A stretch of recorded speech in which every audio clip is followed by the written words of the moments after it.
Varga Tibor vagyok, és a helybeli Golgota lelkipásztora vagyok. Elég hosszú ideje már ilyenfajta szolgálatban vagyok, nyugodtan elmondhatom 1990 óta. Én nagy családba születtem, és édesapám lelkipásztor, és úgymond beleszülettem egy ilyen életbe, ahol bármelyik nap bekopogtattak és kértek tőlünk valamit. Mindenhova vitt magával, szóval mentem segíteni.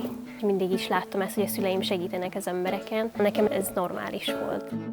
Az elejében volt egy csapat, aki jött hozzánk Magyarországról, gyereknapokat szerveztek, ott segítkeztem. Később szerveztünk gyerektáborokat, elég kevés emberrel csináltuk, úgyhogy elég zűrzavaros volt, mivel nagyon sok gyerek jött, és nehéz volt fegyelmezni őket.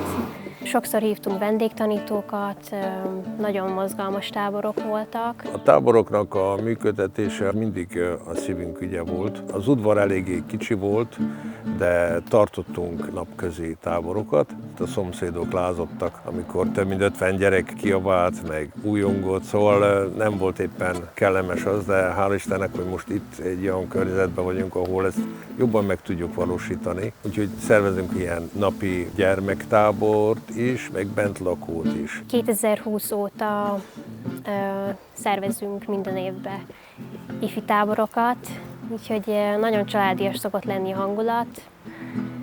Van egy nagyon jó önkéntes csapatunk, többféle felekezetből érkeznek. Vannak ágyaink és matracaink is. Az épületnek az elején ott van 2 szoba. Egyik már úgy, ahogy megvan, a másik azt még helyre kell hozni egy kicsit, és akkor azt is bírják majd használni. Mivel, hogy nem volt tussoló, ami nagyon fontos volt tavaly, ez is meg lett oldva, úgyhogy tudnak tisztálkodni a fiatalok. 10 éveseket, ha kineveljük, akkor meg tudjuk őket nyerni, hogy lelkileg is fölépüljenek, mert nagy szükség van erre, különösen amikor nyáron például nem mennek iskolába.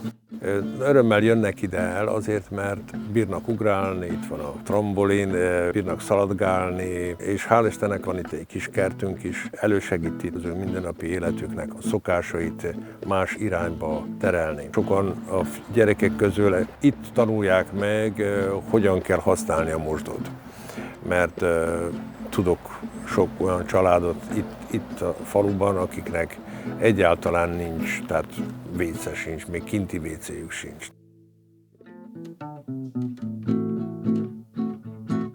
Az ingyen konyhának a története elég hosszú távlatból indult el, látva a szükséget kezdtünk főzni leveseket, nem ebben a helyiségben, hanem egy egész más helyen. A szegény konyhának 2-szer hetente való főzéssel, cirka 30 ember, de ahogy számoltuk, családostól olyan 70 embernek, gyerekekkel együtt próbálunk segíteni az ő megélhetőségbe, szegénységükbe, akiknek egy jó része járnak a gyülekezetbe is, meg azon kívül a Kelet-Európa misszió keretében ez így lassan megerősödött ez a fajta munka.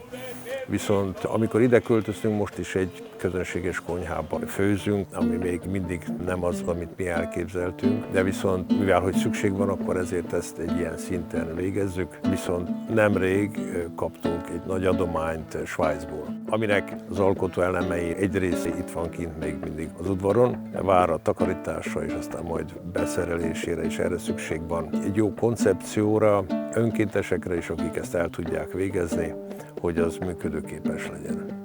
Ennek a nagy épületnek egész a hátsó részén már ki van alakítva egy konyha is van, az működőképes volt, de eléggé elöregedett földszereléssel. Úgyhogy részben fölbírjuk újítani ezekkel az elemekkel, de viszont szükségünk van egy olyan személyre, aki nagyon ért hozzá, és aki fog segíteni abból, hogy először, hogy megtervezzük, aztán pedig, hogy ki is vitelezzük a felszerelését.